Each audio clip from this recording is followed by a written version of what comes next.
Bonjour et bienvenue à tous et à toutes dans ce journal hebdomadaire Le Tibet cette semaine. Je suis Pema Sawang avec une nouvelle édition d'actualité sur le Tibet, sa sonneté le Dalai Lama et l'administration centrale tibétaine. Voici les titres de cette semaine. Sa sonneté le Dalai Lama accorde une audience aux dirigeants de l'administration centrale tibétaine.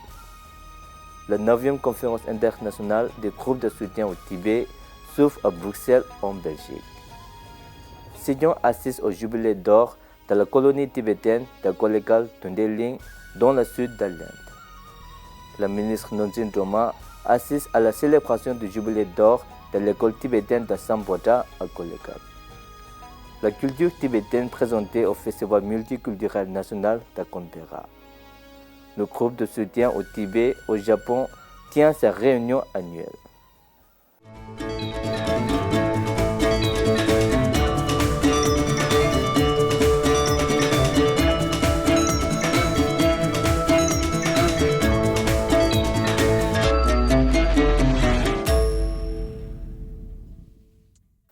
Le 19 février, lors de l'invocation des oracles d'État à la résidence de sa sainteté le 14e Dalai Lama à Dharamshala, en ce deuxième jour propice de la nouvelle année lunaire tibétaine, sa sainteté a accordé une audience aux dirigeants de l'administration centrale tibétaine, dont le président Khenpo Sonam Tembe, Sejong Pemba Tsering, le commissaire à la justice Tinzi Lungdo, la ministre Talam Troma Changra et le ministre Gyari Troma. Le 20 février, sa sainteté le Dalai Lama a présidé le premier jour d'une cérémonie d'ordination guélan de 15 jours pour les moines pleinement ordonnés dans sa résidence de Dharamshala. Au total, 298 candidats ont été ordonnés moines et nonnes au cours de cette cérémonie. Le 22 février à Bruxelles, en Belgique, s'est ouverte la 9e conférence internationale du groupe de soutien au Tibet qui se tiendra jusqu'au 25 février. Le 21 février, le président du Parlement tibétain en exil, Khenpo Sonam Tembe, Sejong Pemba Tsering et la ministre Nonjin Droma du département de l'information et des relations internationales de l'administration centrale tibétaine ont adhéré à l'aéroport de Bruxelles où ils ont été chaleureusement accueillis par la communauté tibétaine dirigée par le représentant Rinzin Chodron Genkan et le secrétaire Thile Vandu du bureau du Tibet à Bruxelles, ainsi que par Palden Tsering, président de la communauté tibétaine de Belgique. Dans la soirée, l'administration centrale tibétaine a offert un dîner de bienvenue aux participants à la 9e conférence internationale du groupe de soutien au Tibet au Thorn Hotel Bruxelles City Center en Belgique. L'événement a également donné lieu à des représentations culturelles tibétaines par la communauté tibétaine de Bruxelles.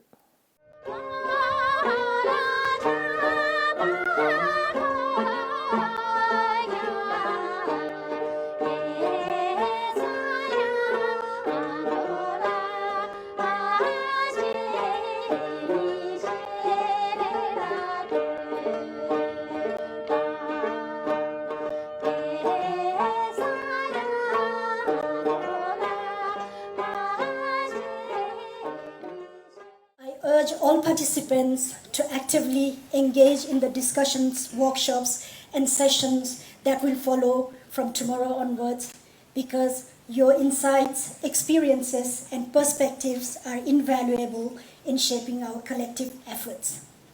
Let us harness this gathering to bolster our resolve, deepen our understanding, and forge ahead in our steadfast commitment to the Tibetan people. The third point we make is why is China not asking other countries to say that other regions are part of China, but why only Tibet is part of China? That is because the Chinese government knows that they have no legitimacy of their rule in Tibet. And they are trying to seek that legitimacy from the international community. As we hear about their statements in the United Nations and all that, they keep saying no country recognizes Tibet. Now, who made that happen? It's China, who forced every country to repeat what they want them to say. So we have to change that. La conférence est organisée par le groupe d'intérêt sur le Tibet du Parlement européen et co-organisée par la Campagne internationale pour le Tibet en Europe. Elle est facilitée par le bureau de Tibet à Bruxelles et le département de l'information et des relations internationales de l'administration centrale tibétaine.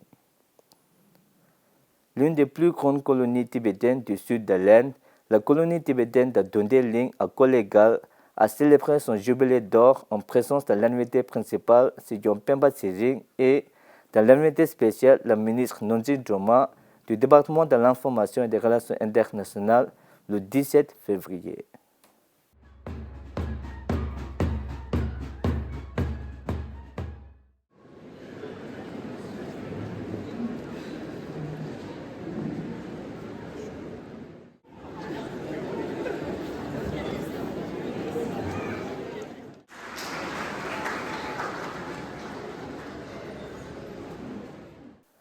Sigyong Pemba Tsering a prononcé le discours principal lors de la célébration de l'anniversaire de la fondation. Sigyong a appelé l'Assemblée de traduire les conseils de sa sainteté en action et informer le 16e Kachar des efforts déployés pour obtenir un soutien international en vue d'une résolution rapide du conflit entre le Tibet et la Chine par le biais de la politique de la voie du milieu. Au cours de la célébration, le responsable de la colonie tibétaine de Kollegal, Gyaltsab Jungné, a lu le message de sa sainteté le Dalai Lama pour la célébration du jubilé d'or, dans laquelle sa sainteté souligne les objectifs principaux de la création de colonies tibétaines pour l'intégration des Tibétains et la préservation des traditions tibétaines en exil. Le message implorait également les Tibétains en exil d'éviter les factions et de rester unis comme ceux qui, à l'intérieur du Tibet, malgré la sévère répression du gouvernement communiste chinois, ont montré leur ferme engagement en faveur de l'unité de tous les Tibétains. La journée de célébration a également été marquée par une série de spectacles culturels et la remise de prix pour remercier les anciens responsables de la colonie, les fonctionnaires et d'autres membres d'ONG pour les services rendus à la colonie de Dondeling. Le ministre Nonji Joma du département de l'information et des relations internationales de l'administration centrale tibétaine a assisté à la célébration du jubilé d'or de l'école tibétaine Kollegal Dondeling Samboja en tant qu'invité principal le 18 février. La ministre est une ancienne élève de l'école et ex-résidente de la colonie tibétaine de Kollegal Dondeling. En tant qu'invité principal, le ministre Nonji Joma a exprimé sa reconnaissance et son admiration pour les contributions exceptionnelles des anciens directeurs, enseignantes et membres du personnel qui ont fourni une éducation de qualité aux élèves pendant plus de 50 ans. Les élèves, le personnel et les invités ont célébré l'événement avec joie et gratitude dans une atmosphère de jubilation empreinte d'enthousiasme et de fierté.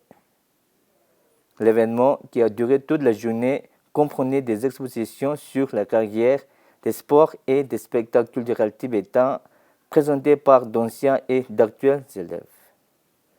Le 19 et 20 février, Joma Tsering Tekan, vice-président du Parlement tibétain en exil, a participé à la célébration du jubilé d'or de la colonie tibétaine de Kollegal Dondeling. Le vice-président a prononcé un discours lors de la célébration qui s'est déroulée au Karnataka et a présidé l'inauguration de la coupe commémorative Siddharwanali Nijalingapa. Le parlementaire tibétain Khenpo Jampe Tengsi, le secrétaire du Nijalingapa Trust, plusieurs invités de marque et le grand public ont assisté à l'événement. Les traditions culturelles uniques du Tibet ont été présentées à Canberra, la capitale australienne, lors du festival multiculturel national qui s'est déroulé sur 3 jours du 16 au 18 février. Des milliers d'habitants de Canberra se sont réglés de la délicieuse cuisine, des spectacles et de la culture tibétaine auxquels la communauté tibétaine de Canberra avait de nouveau contribué à l'occasion du festival. Le stand a reçu la visite du ministre en chef du territoire de la capitale australienne, Andrew Barr, qui a remercié la communauté tibétaine pour sa contribution constante à la communauté de Canberra au sens large. Le Centre culturel tibétain, une branche du bureau du Tibet 6 à Canberra, a également participé au festival et a distribué du livre de sa sainteté le Dalai Lama ainsi que des informations générales sur le Tibet. Le groupe de soutien au Tibet au Japon ont tenu leur réunion annuelle le 18 février, organisée conjointement par le réseau Save Tibet, Tibet House Japan et la communauté tibétaine du Japon. Au cours de la réunion, Makino Seishu, président du réseau Save Tibet, Ishikawa Akimasa, membre du Parlement et secrétaire général du groupe de soutien parlementaire japonais pour le Tibet, et Karma Chuying, secrétaire du département de l'information et des relations internationales, se sont exprimés sur la situation actuelle du Tibet devant les membres de l'association.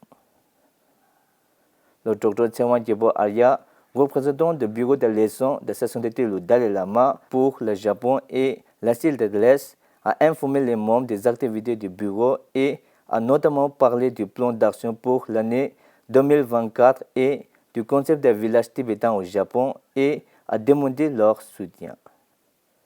Le 19 février, le représentant Kesan Bawa du bureau de Tibet-Taïwan, accompagné du coordinateur Tubden Sejing du bureau de Tibet Paris, ont rendu une visite de courtoisie à François Chicheng-Wu, représentant de Taïwan en France, et Sandy Su, président de l'association Formos en France à Paris. Ils ont discuté de projets communs potentiels au cours de réunions productives. C'est tout pour cette semaine. Merci d'avoir suivi Tibet Tui à la semaine prochaine.